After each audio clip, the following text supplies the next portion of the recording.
are very, very happy to have the last speaker for the day, before the last keynote, obviously, and it's Vittorio. And Vittorio Bassi is going to present No Line Left Behind, Assortative Matching Inside the Firm. So the floor is yours. Great. Thanks a lot, Marco. And thanks very much to the organizers for putting together this great online conference and for putting our paper on the program. This is joint work with Achyuta Adhvaryu and Anant Nyshadham at Michigan and with Jorge Tamayo at Harvard Business School. And so in this paper, we're going to study the sorting of workers to managers within a large firm, and then think about the implications of this for firm productivity. So understanding the impact of management on firm productivity is really a central question, I think it's fair to say, in organizational and labor economics. But so far, the literature is mostly focused on understanding the impact of improving managerial quality or managerial practices on firm productivity. For example, there is plenty of evidence from both developed countries as well as developing countries more recently that there are pretty large returns to improving managerial quality, so improving the stock of managerial quality the firm has, or to hire, for example, better bosses. However, there is less evidence on how firms allocate the existing stock of management that they already have across teams of workers to impact productivity. So, for example, a first question that I don't think we know much about is, which allocation of managers to workers maximizes productivity? Should the firm match the star managers with the star employees, or should the firm match the star managers with those employees that are kind of struggling to perform? And then related to this, another question is, I don't think we know much about whether firms are indeed then able to achieve this productivity maximizing allocation of workers to managers, or whether instead there are some kind of intervening constraints or concerns that prevent firms from actually reaching this productivity maximizing allocation. And so in this paper, what we're going to do is speak to these questions, and we're going to do so by first trying to identify the pattern of sorting of managers to teams of workers within a large firm. And then we're going to think about whether the allocation that we observe emerging is the one that seems to be maximizing productivity. And if it is not, then we're going to try and understand what are some of the constraints that prevent the firm from adopting the productivity maximizing allocation, and what does this tell us more broadly about the environment in which the firm operates. Okay, so to do this, we are going to use a novel kind of matched worker manager panel data set from one of the largest Indian manufacturing firms.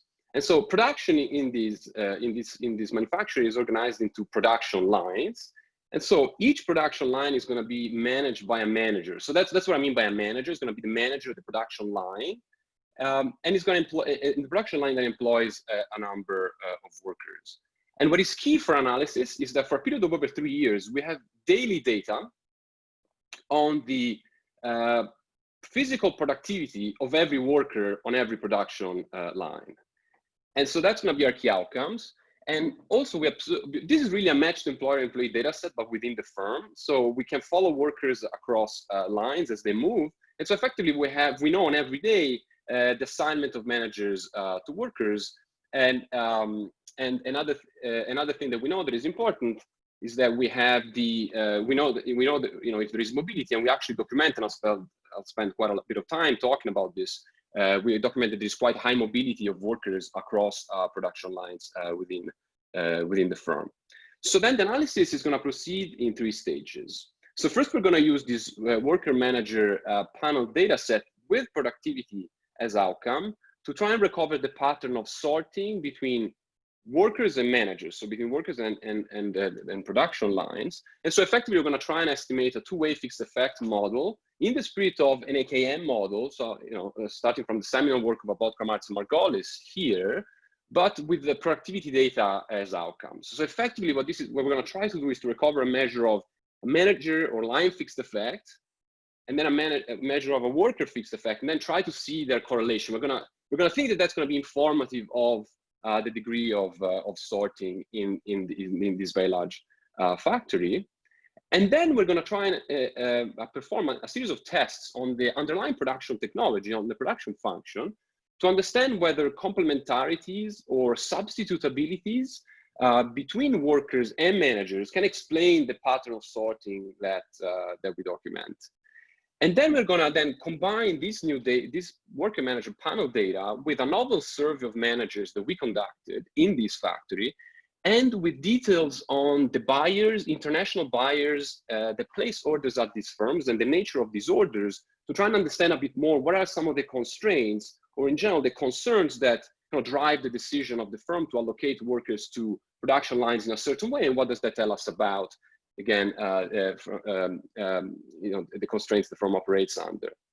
And so there are going to be kind of three key takeaways that I'd like to to present to you. So now the first one is that we're going to document a pattern of negative assortative matching between workers and managers of production lines. So what this means is that on average, workers that tend to have higher average productivity seems to be matched on average to lines that are slower, lines that are less productive. And I'll try to convince you this pattern is quite robust actually to a number of robustness checks.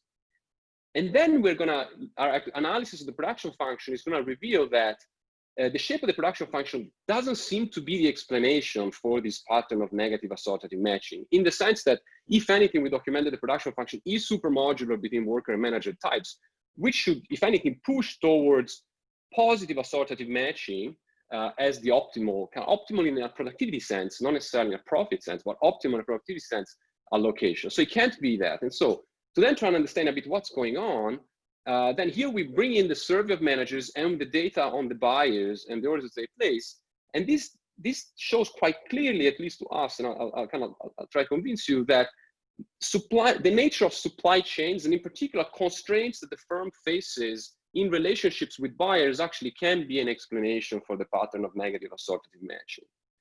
Indeed, we show that the management of the firm is very concerned in this setting about meeting production targets and production deadlines with very large and powerful buyers. And so to make sure really, and so if they were to implement positive assortative matching, this would mean that they would have to have some lines that are very slow. And so effectively we recover a situation where they want to avoid that situation as much as possible. And so to do that, they're actually going to spread the good workers across the lines that are slower, to make sure that really no line falls behind, and that these deadlines and stringent production targets with very powerful buyers are actually met.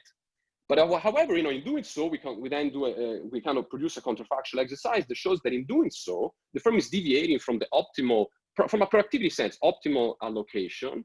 And so we estimate in a counterfactual exercise that the firm is giving up about between 1% and 4% of productivity across the plants that we have in our data. And so in a sense, this is telling us a bit the value, the size of this constraint that the firm is under. In a sense, the firm is willing, our interpretation of this is going to be that the firm is willing to sacrifice between 1% and 4% of productivity in order to make sure that this very valuable, from potentially a profit point of view, as we will discuss, relationships with large buyers are maintained. So we contribute to three main literatures, I think, in organizational and labor economics. So I think it's fair to say there is a very wide literature on understanding the impact of management quality on firm productivity. But most of these, as I was saying, most of this literature really tries to identify the impact of improving managerial quality, so increasing the stock of managerial skill. Instead, our contribution is to speak to how understanding the allocation of the existing stock of managerial skills across workers is important to understand productivity differences across firms. And then, of course, there's a classic literature that I don't need to go over here on workers sorting across firms. So what you'll see in the next talk is that we're going to borrow quite a lot of tools from this literature, but we're going to try and bring those tools to the analysis of sorting inside the firm. And one thing I would like to highlight, and maybe I'll have time to discuss a bit later, is that I think we made quite some advancement here, because we can actually recover the pattern of sorting using productivity data as outcome rather than wage data. So this is going to allow us to really overcome some kind of long debated identification challenges of AKM models using wage data. And finally, more going to industrial development, we contribute to a very growing and recent literature on supply chains in developing countries. And this is something I'll come back to in the talk, because this literature tends to show that suppliers in developing countries tend to value actually relational buyers, and so establishing long-term relationship with these large and important international buyers, for example, because these buyers then guarantee higher markups, and so which then benefit the firm. However, we are going to show that there is kind of another side of the coin, that it's true these relationships may be valuable from a profit motive, but also they're going to have the consequence of inducing the firm to make some decisions that are potentially kind of hindering productivity relative to, say, a scenario where the firm was operating in competitive markets, could just sell as much as they wanted to the market. So I think, and I'll come back to this later. Okay, so please feel free to interact if there are any questions. Otherwise, I'll move on with telling you a bit about the context, and then the rest of the analysis. In terms of context, we are going to work with 6 ready-made garment factories from one of the largest garment manufacturers in the world, located in India. And so these factories produce garments, so kind of t-shirts, shirts, and so on, to large international brands. Think about, this is really a big firm. So they produce for like, Adidas, Nike, J. Crew, Gap, and so on. And so these international buyers place orders to the firm. And we have very detailed information on what an order is. So for example, really an order, we're going to have the details of, the specific type of shirt that, J. Crew is asking the firm to produce. And so what's happening is that, the factory is organized into a number of production lines, and orders are allocated to production lines, usually kind of a first availability. And then the production line would work on one of these orders, or potentially multiple production lines would work on the same order for the same buyer for about 20 to 30 days in general. And, a typical production line has, one manager that doesn't really move across production lines, and about 60 workers that work on the line. And so production then on each production line takes place as follows. So each worker usually operates one machine, and there is no teamwork. So each worker is kind of operating on a specific task, as I'll describe in more detail. And then the line manager is there to assign workers to tasks, supervise workers. You can think of this as a kind of like a team leader also in other settings. And then what it's going to be important is that for later in the analysis, that on top of line managers, there is also going to be production managers, which we can think of these as kind of floor managers. And production managers are going to oversee a number of production lines, and at the same time, and they're going to be responsible for the progress of these production lines, and in particular for making sure that targets are met and so on. So we have 3 years of daily data from these 6 factories. So here we're going to show the sample size across the 6 factories, and we so the average worker tenure here is about 9 months. So of course there is churn in this setting. This is very typical of garment and general factories in the developing world. However, since we have daily data, we think this is still quite a lot of time to observe production, so try to get a sense of worker types, but also to observe worker moves across managers. So our measure of productivity, our key outcome of interest is going to be worker level daily productivity. So let me describe a bit how that works. So for each day in the data, we know which order. So going back to the example of the shirt, like which specific shirt or of which specific style each line is working on any given day. And on top of that, we also know the specific task that a worker is assigned to on any given day. For example, we know whether a worker is assigned to like stitching, left sleeves together, right? And that's what that if a worker is assigned to the task, that's a task that the worker would typically do, not just for one day, but for multiple days. And so our key outcome of interest is going to be worker level daily efficiency, which is the ratio of how much, the quantity of the task that the worker completes every day. So how many left sleeves the worker stitches relative to a target, which should be, the number of left sleeves that the worker was supposed to do on that day. And what is important here is that the target is defined not even at the factory level, but is defined at the firm level, and using kind of an international database of, kind of how many minutes it should take to perform each task. And what is important is that, so we're going to standardize effectively this measure of efficiency. And so what is important is that the target is higher for less complex garments. So on every day, if you're working on a less complex garment, you're supposed to do more of these tasks. But also, if you work on a less complex task, on a given garment, you're going to be expected to do more of these. And so actually standardizing this quantity measure by the target is going to be useful to improve comparability, ensure comparability of productivity, both across lines, workers working on different styles, but also across workers working on different tasks within the same style. And I don't show you here, but we have quite nice distributions of both worker and line productivity that we're gonna work with. And then we're gonna have we also have, as it will be the case in typical labor data sets, we also have a measure of wages, and so we can replicate the analysis using wages. As we will discuss, so wages tend to have like a fixed component, and then there is kind of a variable bonus that depends on line productivity. That is so there is actually wage variation across workers and across time, and so we can actually use that and compare the results. And I think that's going to be actually quite useful. So just to finish description of the data set, you can really think of this as a kind of worker manager matched employer-employee data set, really just inside the firm. We have managers' IDs, we have workers' IDs. And so we know on each day which worker is matched with which manager, and we can follow worker moves across managers as you would follow worker moves across firms in across firm studies. Now, one thing that is important, and I want to emphasize from the outset, is that we have very high worker mobility across production lines.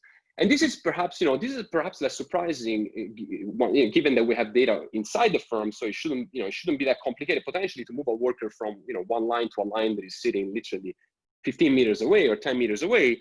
And that might explain why, in fact, we find, much higher rates of worker mobility across lines and managers than what the literature on sorting of workers across firms tends to find in terms of the frequency of worker moves across firms. So we find that more than half of the workers switches at least once. If they switch at least once, they're observed on average of 3 lines. And so if you compare, and we can produce in the paper, we go through a number of other kind of statistics on mobility. And and this is, no matter how you look at this, these rates of mobility are much higher than what you tend to find in kind of typical matched firm worker data sets that study sorting in the open labor market. And so this is going to be I'm telling you this because this is going to be very important to try and identify the pattern of sorting of workers to managers. And in terms of course, the reasons for mobility, we don't need to take a strong stand on why workers move. So I'm telling you this more descriptively, and then I'll make clear what kind of assumptions and what kind of tests we do to make sure this mobility doesn't bias our results. But most mobility is driven by absenteeism, which is a common problem in these factories, not just in India, but also in the in other contexts in the developing world. So that sometimes a line has too few workers, and so managers were going to have to move some workers around. But also production managers, so especially the managers that are just above the line managers, or this kind of floor managers, can take active decisions to actually move workers across production lines to achieve whatever objective, and we will discuss what these objectives are. What is important here that is very different from the open labor market is that workers don't choose where to work. So really, we're going to think of here workers as kind of passive agents that are kind of moved across production lines by managers, which wouldn't necessarily be the case in the open labor market. Okay. So now I'd like to, please, again, if there are any questions, feel free to interrupt. Clarification question, Vittorio, if I may ask. Yeah. Could you give us a sense of the way in which the productivity of the line manager and the productivity of the workers may interact? For example, if the machine breaks down, the line manager can fix it more quickly if they are more productive? Yeah, exactly. So, I mean, what a productive line manager might do are exactly things like that. Are kind of relieving bottlenecks, like some garment is missing somewhere in the line. It might be, faster or better able to understand that problem, fix that problem. But another important thing that the manager might do is actually then assign workers to tasks. So that's actually seems to be quite an important part of what they do. So the productivity of workers is basically the number of shirts or sleeves that they produce, and the productivity of managers is measured as? It's going to be measured as the number of complete garments that are produced. Okay, so at the line level. Yeah. Thanks. I'm wondering if there's a trade-off between quantity and quality. So I guess you could also just produce these things fast, but like in a bad way. Do you have measures of quality of the output? Yeah, no, very good. So yeah, actually it's good to mention it here. Our measure of quantity is effectively quality adjusted, because we're only going to count as completed tasks that pieces of garment that pass a minimum quality standard of the firm. So if a worker was to produce faster and drop below a certain level of minimum quality, they would have to redo. So in that sense, this is really, we don't have a direct measure of quality, but this is quality adjusted. And then, again, the target is gonna count for, a garment from a specific buyer that has higher quality standards. That's going to be incorporated in the fact that workers are expected to do fewer of those per day. So with this in mind, then we are now going to move to explaining what kind of model we use to try and recover the pattern of sorting of workers to firms, to managers. We're going to estimate effectively a two-way fixed effects model in the spirit of the AKM model, but with productivity data. So we're going to postulate that the log productivity of worker I at time t is going to be a day, is an additively separable function of a worker fixed effect, a manager fixed effect, which is effectively the fixed effect of the manager j, the worker I is matched to a time t. Then there are some time varying controls, like in particular, these are going to be time fixed effects, but also style fixed effects, as I was describing. And then, we're going to test robustness to increasing the number of controls, like adding like controls for worker tenure on the line, in the factory, and so on, and then an error term. So importantly, we control for how many days the production line has been producing a given style. And this is because, my co-authors have another paper where they show that this learning is actually very important. The managers have an impact on this. So we're gonna control for this, and then estimate kind of the fixed effect condition on that. So our key object of interest is going to be the correlation between the worker and the manager fixed effects, which we're going to interpret as a measure of sorting. Now, in terms of identification of the fixed effects, there are two concerns, and then we'll talk about estimation. So first of all, to identify these models, as well known in the literature, we need worker mobility across managers. So in particular, this estimation is only possible within connected sets of workers and managers. Now, this is in our situation, this is not really going to be a binding constraint, in the sense that within each factory, the whole factory is a connected set because of the high worker mobility that we have. Of course, another equally important concern is that in order to for the fixed effects to be identified, we need the assignment of workers to managers to be conditionally mean independent of present, past, and future values of new. So we need a strict exogeneity assumption. So let me delve into that a little bit.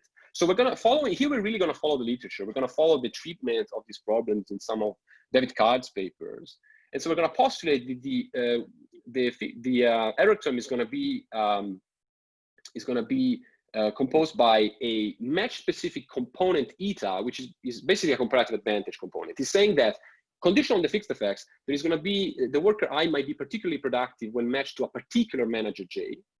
And then there's going to be a drift term, which means that potentially the productivity of a worker is either increasing or decreasing over time, regardless of the managers of which the worker is matched, even conditional on the controls. Might be, for example, employer learning about the worker.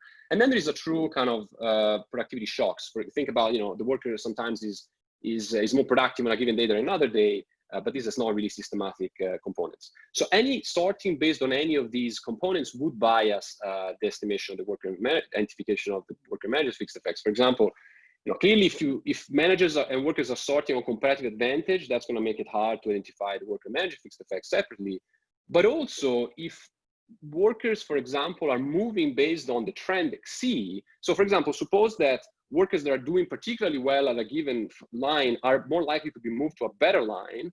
Well, that would then lead you to kind of overestimate the manager fixed effect at the new line, because this worker was trending up anyway, and you're going to associate the gain to the manager. And again, if you sort based on the productivity shocks, epsilon, that's also a problem, because suppose you get a positive shock today, you're very productive on a given week, you're going to get moved to a better firm, to a better manager. But then because of mean reversion, you're probably going to have lower productivity the following week, and so that's going to bias downward the fixed effect of the new line. So really, we need to make sure that there is no sorting on any of these components.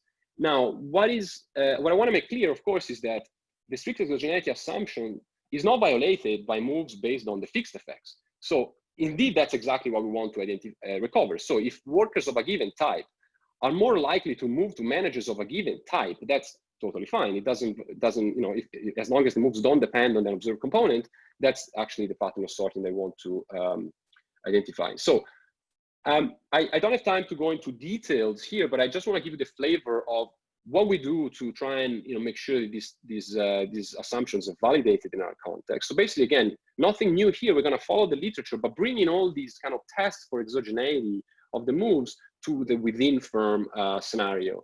So first of all, we're going to conduct a standard kind of symmetry tests around moves to understand the importance of the match-specific component in driving productivity.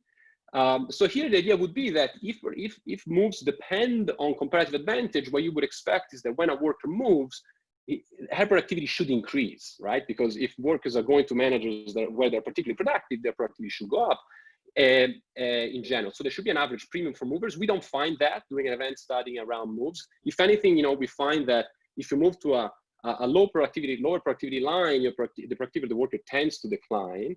And the gains and losses from moving kind of up or down the ladder of quality of the lines seems to be quite symmetric, as it would be the case in an additively separable model.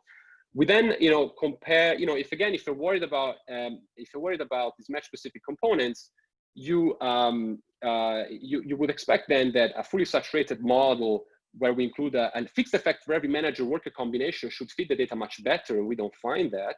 We don't find that the residuals from the estimation of the two-way fixed effects model are particularly large for some specific combinations of workers and managers, which again would be suggestive of these mesh-specific components being important. And we don't find that fluctuations in productivity before the move predict the direction of the move. So again, I don't have time to go through this in details, but we do report all of these in the paper to basically conclude that we think that in our case, the assumption of strict exogeneity seems to be satisfied.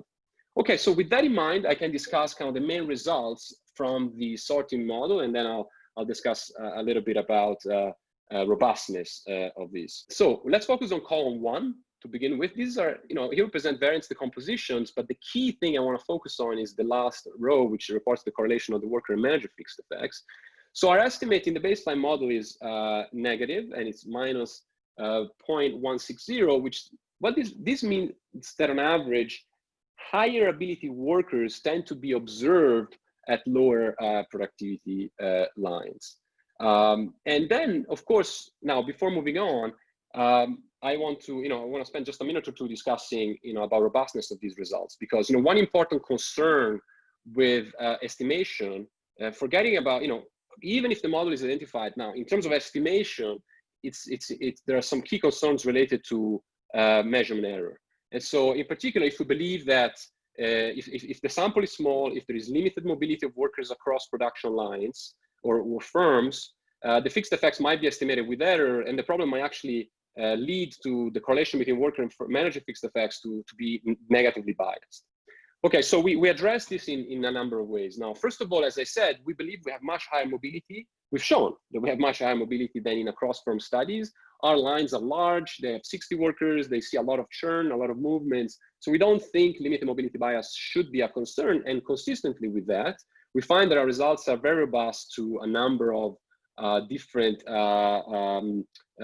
checks. We do bootstrap standard errors, kind of stratifying by worker manager match to preserve the match structure of the data, show that this correlation is actually very robust. We implement split sample methods in column 2, where we split the sample randomly in half, estimate the model in both separately, take the average of the correlations, and again, similar results. We adjusted correlation, estimation of the correlation between worker manager fixed effects, implementing a standard bias adjustment routines that have been suggested in the literature. They usually tend to kill some of these negative correlations, doesn't get killed here. We implement shrinkage methods where we shrink the worker manager fixed effects to account for estimation error, and accounting also for the correlation, the estimation error between the two. And again, in other papers where these kinds of robustness checks tend to then reduce substantially the amount of negative assortative matching, we don't seem to find that. So I think, conclusion of part 1 of the paper is there seems to be negative assortative matching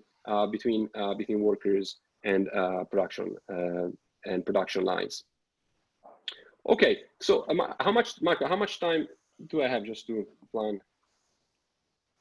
Sorry, yeah, we are running 10 minutes late. So, okay. So okay, we started at the... Yeah, so about 15 minutes. Yeah, 10, we started... yeah, maybe, okay, I'll try to finish early, but yeah, okay. Okay, so if there are any questions, again, please feel free to ask. Because then, if you believe there's results, then what I want to do in the second part of the talk is to try and understand what can explain this pattern of a negative assortative matching. And really here, there are two leading explanations. Now, one is maybe the production function is submodular, meaning that a higher productivity worker is more productive when matched to a lower productivity line. And so that, of course, should generate NAM as the optimal allocation in terms of productivity. Or maybe it's not the case. Maybe it's actually not the case that the production function is supermodular, is submodular, but there might be other constraints in production. So to just think about the first possibility, the submodularity of the production function, if you think about the equation that I've showed you before, what this equation really looks like, what this equation really is, this is a production function log. We have output on the on the left-hand side, and so effectively, if we believe the tests that I've described before and that we report in the paper, then this is consistent with a production function in levels that is supermodular, like a Cobb-Douglas. And so to provide further evidence on this, what we show in the paper, we conduct a number of tests, and we presented a alternative production function estimation procedure that does not rely on the estimation of the KM model, where we effectively, again, we split the sample in half, use the first half of the data to compute kind of average measures of worker manager types, looking at their average productivity, and then we feed these as inputs into the second period of the data to estimate the production function. And we find again that we cannot reject the production function is Cobb-Douglas. So it doesn't seem to be the case that the shape of the production function is what is pushing workers and managers to be negatively assortatively matched within the firm. And so then what becomes important is then to understand, okay, but what can explain this? What are some of the other constraints? Is there any other reason why the firm might decide to engage into this allocation?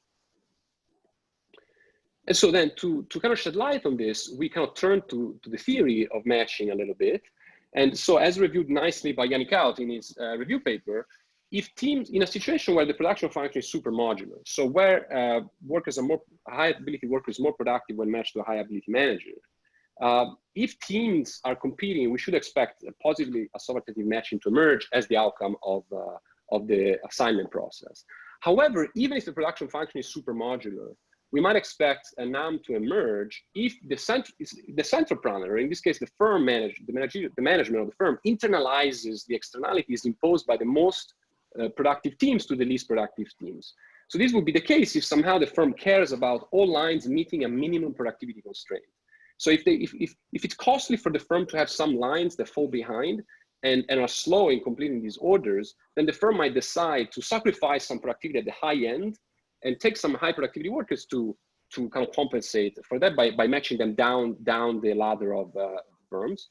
And so, in our case, this could be a possibility. So we hypothesize that this might happen because, as I was telling you at the beginning, this firm produces for very large international buyers that impose, that come with contracts, they impose deadlines, they impose targets.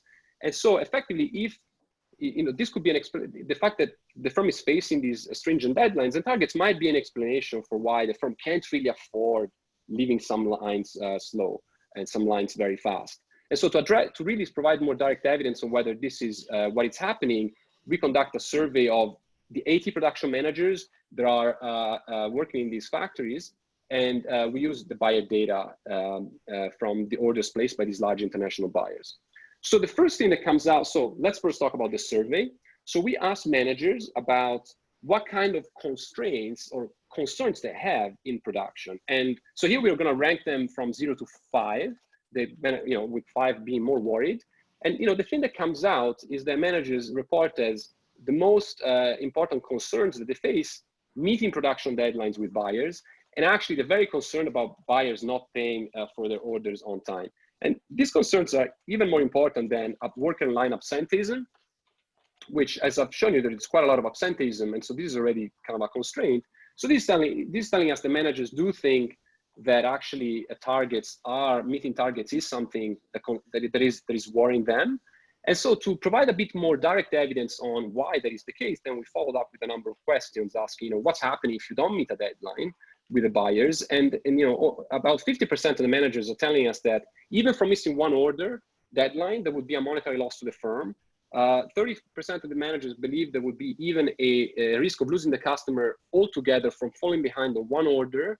And and actually some managers are falling behind. About 19 of the production managers say that 90%, they say that, in the recent past, one of their production lines has fallen behind on their floor. But then we ask, okay, but what do you do? I mean, if lines are falling behind, then what do you do to avoid this from happening? Do you do anything? And if so, what do you do?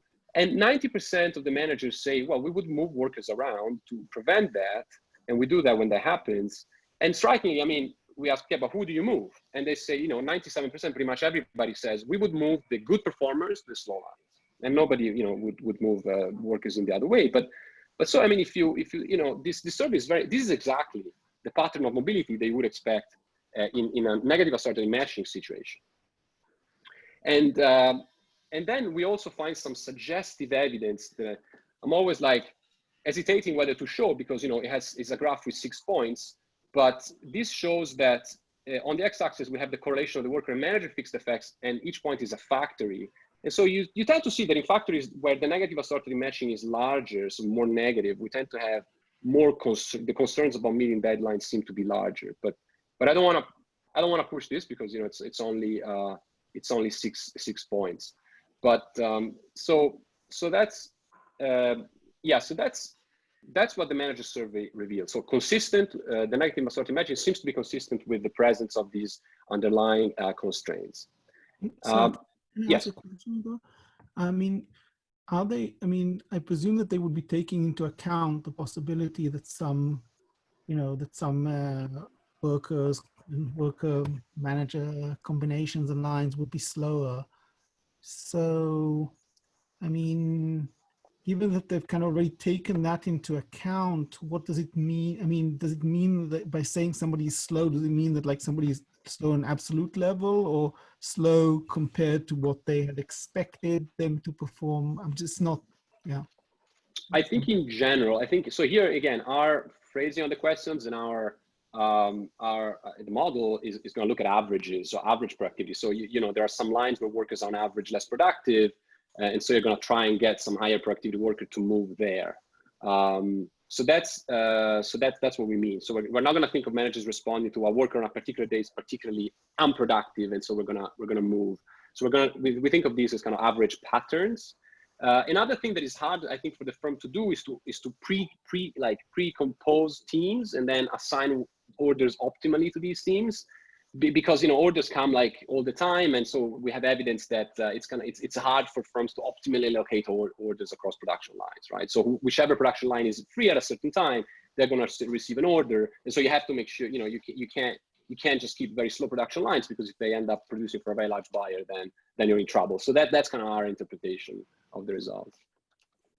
Vittorio, I had a question which I'm not sure I fully understand this production function, but in a sense, if I have to produce X so shirts, the bottleneck is going to be in the one worker who is going to be slow at sort of stitching the sleeve.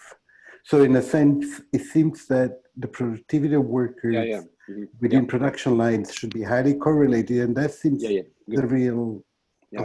Sorry. So exactly. So good point. Of course, in principle, it could be. Now, one thing that the manager actually does, and maybe that's actually goes back to Barbara's questions as well. One thing the manager is responsible for doing is to make sure that doesn't happen. So how do they do that? They provide buffer stocks of material to work on to workers, so that if a worker has an upstream worker that is slow, but he's faster, the manager is going to feed him more stuff to do so that it doesn't get held back. So there is excess kind of garment that is being put inside the firm to do that. And actually, we look for these kind of spillovers by looking at whether the productivity of a given worker is affected by the productivity of another worker, like in a Max Moretti type of idea, and we don't find that. Precisely because the managers can actually affect this process.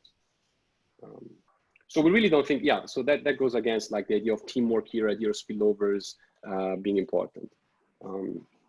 And so yeah, so in the last 4 or 5 minutes, hopefully, the second piece of evidence I want to show on the importance of these constraints with buyers kind of links back to the literature on supply chains. I've already told you that the literature tends to show that suppliers to the global market tend to value relational buyers and large relational buyers. There is some recent nice work that shows this, so that larger buyers pay higher markups, for example. And so here, the kind of heterogeneity that we can show is whether there is more negative assortative matching for orders placed by these large international buyers, but even the larger ones. So we're going to split the type of using our buyer data. We know which buyer placed each individual order. We can match buyers across orders. So we're going to divide buyers into large buyers and small buyers. And our preferred way to do it, just by looking at the composition of orders, is to take buyers in the top decile, because those are actually the buyers that place most of the orders. So you really have some very large buyers like J. Crew that place like a ton of orders to the firm. And so we're going to see whether negative assortative matching is larger on that kind of effectively half of the factories that are working on large buyers. And so here we split it and we estimate the model, and we seem to find, in fact, indeed, that negative assortative matching is larger on these, when on the subset of lines that are producing for these largest buyer. And something else that we can do related to that is to show you the evolution of negative assortative matching over time by type of buyer. And here again, we link to this literature on supply chains that shows that, like Rocco Machiavelli, Amit Moraya have a very nice paper where they show that suppliers in developing countries value these relationships, but as the length of the relationship increases, the incentives to take costly investments from the supplier point of view to ensure that to signal quality to the buyer actually decrease, because after a while the buyer is kind of established a reputation. Sorry, the supplier has established a reputation, and so in line with that, we find that with large buyers there is always more negative assortative matching than with small buyers, but both tend to become lower over time. So these relationships on average are started in 2010.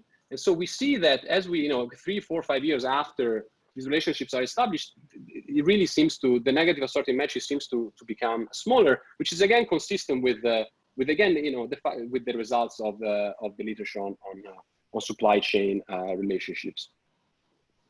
So just to conclude, I think, Marco, I think I should, just in a minute or two. It would be great if you can conclude. Yeah, thank you. Yeah. So just one point as a way of concluding, which is, so I said, so firms, so the NAM that we find doesn't seem to be productivity maximizing, but it could be profit maximizing, right? So we're not saying anything here against the fact that the firm is maximizing profit. It could be completely rational to have this kind of pattern because the firm wants to safeguard relationships with large buyers that are paying high markups. It's just that this is imposing as a constraint that they don't miss these deadlines, at least at the very beginning of the relationship. And so effectively, you can then conduct a simple counterfactual exercise to see, okay, but how large is this loss in terms of productivity? And why is that interesting to do? Because that tells us what is the value of these potentially supply chain constraint that the firm is facing. So we do a simple simulation exercise where, having estimated the AKM model, we can randomly sample days from the data, and on each data we sample, we implement artificially the perfect positive assortative matching allocation, and then we calculate output. And so if you do that, what you find is that there are gains. So we're going to show the gain in productivity from the perfect assortative matching allocation, and we show that that's in the order of between 1% and 4%, depending on the initial level of negative assortative matching that you have across the 6 factories in our data. And so this is telling us about the value of the value of this underlying productivity constraint. So let me just summarize and conclude then. We've shown in this paper, we studied the sorting of workers to managers within the firm and done this using this high frequency productivity data. There are really 2 key results. We find negative assortative matching, and this does not seem to be explained by the shape of the production function, but seems to be explained by the presence of these minimum productivity constraints on each production line that potentially become less important as the firm establishes kind of long relationship with buyers. So if I had to summarize just, what do we learn from this paper that I think is important, is really 2 things. Now, the first is that I think these results shed light on how trade frictions or the environment, the external environment in which the firm operates shapes internal decisions about the allocation of labor, which I think is a novel point. And the second thing is that, most of the emphasis on understanding productivity differences between rich and poor countries talks about stocks, like the stock of management being lower, in India, but actually in line with recent research by Oriana Bandiera and others that find that CEOs are more mismatched in developing countries like India than in developed countries. Our results also suggest that understanding the allocation of labor is important to understand productivity differences between rich and poor countries. Okay, thank you very much. Thank you very much. Thanks, Vittorio, for making up a little bit of the lost time. I think we have time for one or two questions if people feel the pressing urge. If I may very quickly, one qualification to your results, you say, look, this kind of negative assortative matching is inefficient for productivity, but it might be profit maximizing because you keep the contrast with these very large buyers. But then you've shown a very interesting sort of dynamic results that over time, the negative assortative matching becomes positive.